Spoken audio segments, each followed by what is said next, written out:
Hey guys, it's Sebastian from AskSebby, SEBBY, and today we are going to look at some of the best bank bonuses available as of May 2020.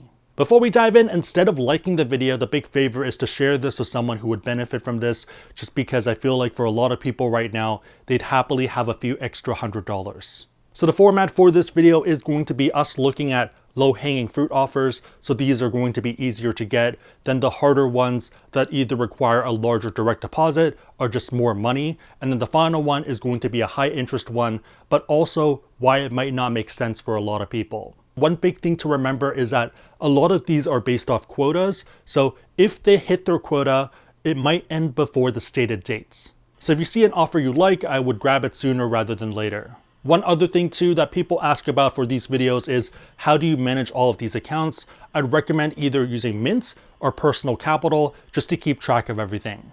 If you're interested in checking out Personal Capital, I'll leave a link down below in the description box. For the first offer, we have Aspiration Checking, which is going to be a $100 bonus for $1,000 in debit card spending.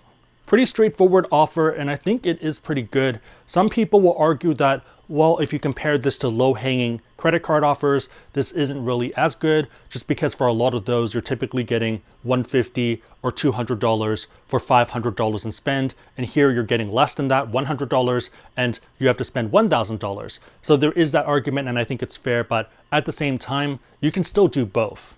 It's not mutually exclusive, and a lot of people who are going for that low-hanging fruit route for credit cards eventually run out, and this is a pretty good source to get additional money. The other thing too is that if your velocity is too high over there, it might make sense to take a break and to do this instead. And then the final thing is that this does not have a credit check. So for someone trying to get your inquiries down, if you're trying to improve your credit score, then this might be a better pick. Actually, one other edge case too is that there are going to be some services that charge you for credit cards, but don't charge you for debit cards. So if you're doing a property tax payment, if you're prepaying your taxes, if you have other income other than employment, then that might make sense to look into this. I feel like I'm selling this a lot. It's not even a referral link. It's not a sponsored thing. It's just a good offer. Next one is going to be Penfed, where you're going to get $200 for a $1,200 deposit and 5 debit card transactions within 90 days. The bonus is going to be issued within 120 days of you opening your account. $200 back for a $1,200 deposit is going to be 16.7% return on your investment, so that's pretty good considering that there's no risk. The 5 debit card transactions are going to be pretty easy because there's not really a size for it, so if you're doing a small payment to your friend for Venmo, that works out. If you're doing a small PayPal transaction, that typically works out as well. Before all of this happened, the easy way to do this was to go to the grocery store and just buy a banana at a time. So buy 5 bananas if there weren't a lot of people online. Obviously, that doesn't really work as well now, but I guess technically that still works if there's no one there. Next is going to be SoFi Money, and there's currently 2 offers, but they do not stack. So you have to pick one or the other. For the referral offer, you're going to get $75 back for 2 direct deposits of $500. The better offer though is going to be the public offer. That is not the referral offer, and this one you're still getting that same $75, but they don't specify how much direct deposit you need. The other major benefit of the public offer is that you get 5% back on debit card purchases on up to $2,000, so you're getting up to $100 back. Per the terms, you have 60 days to do this spend.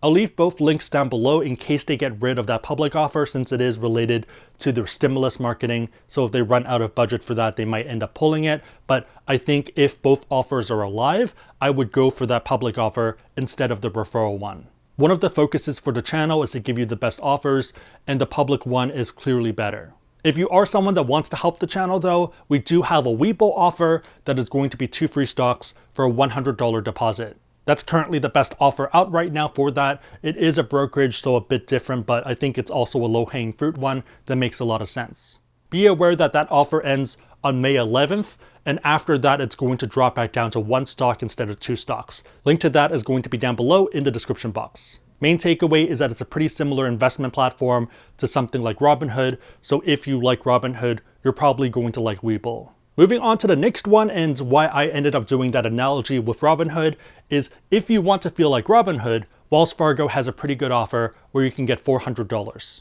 So this is going to require direct deposits of $4,000 within 90 days of opening the account. The bonus $400 does take 30 days to post from that 90-day period, and there is a $10 monthly fee, but this is one that you can easily waive, or you can eat the fee and it still makes sense. If you're someone who doesn't want a Wells Fargo account, then that's fine. I don't benefit from this because it's not even a referral offer, but I just feel like a lot of people would rather have an extra $400 in their pocket.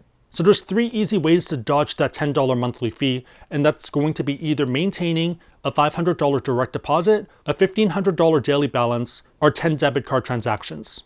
I feel like all of those are pretty reasonable given that you're looking at $4,000 in direct deposits anyways, and if not, those transactions for your debit card are just really easy to do nowadays.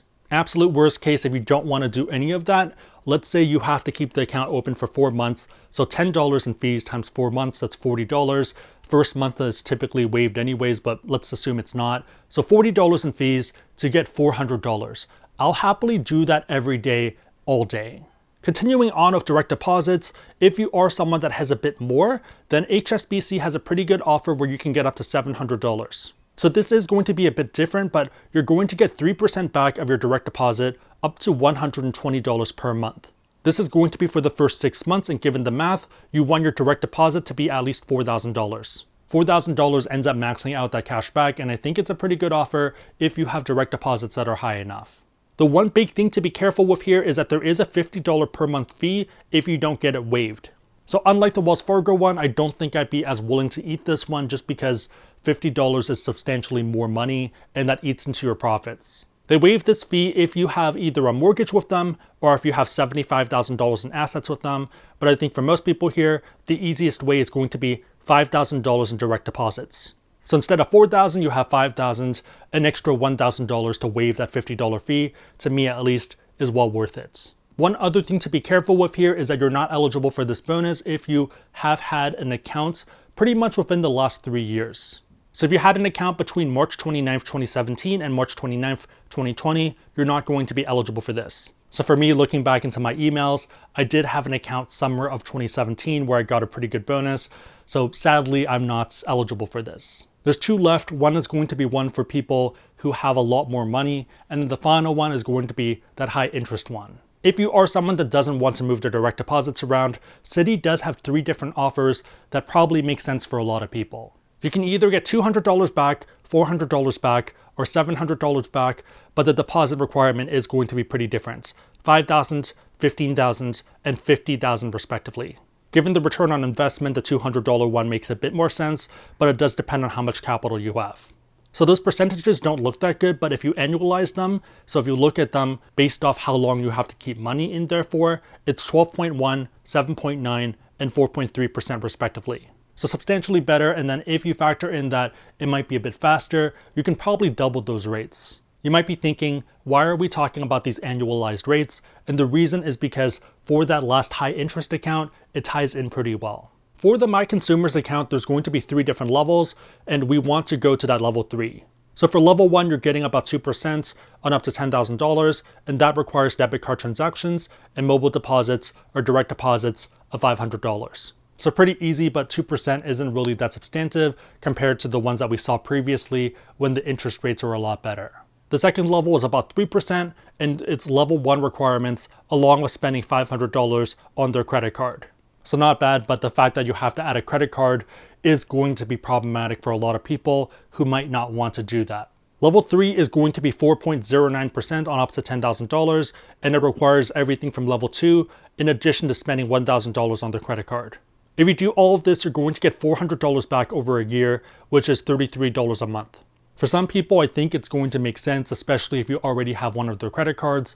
But outside of that, I just feel like the intro bonuses, the ones that you get from just opening the account and doing some other requirements, are going to be a bit better than this. So if we compare the numbers on a monthly basis or on a yearly basis with something like HSBC, we can see that we're getting $120 per month. So you're getting about 4 times as much on a monthly basis. The other thing for a lot of these offers is that you're not locking up money for a year. So for this offer, you have to lock up $10,000. For the other ones, yes, you're burning a direct deposit, but you can end up pulling that money elsewhere. So for the HSBC one, $5,000 direct deposit, but you don't have to keep your money with them. You can transfer that to your main account afterwards. I think back in the day, it was a lot easier to justify the high interest approach just because interest rates were a lot higher. But right now, given where we're at and given how many requirements there are for these high interest ones, I think intro bonuses just offer you more outsized value.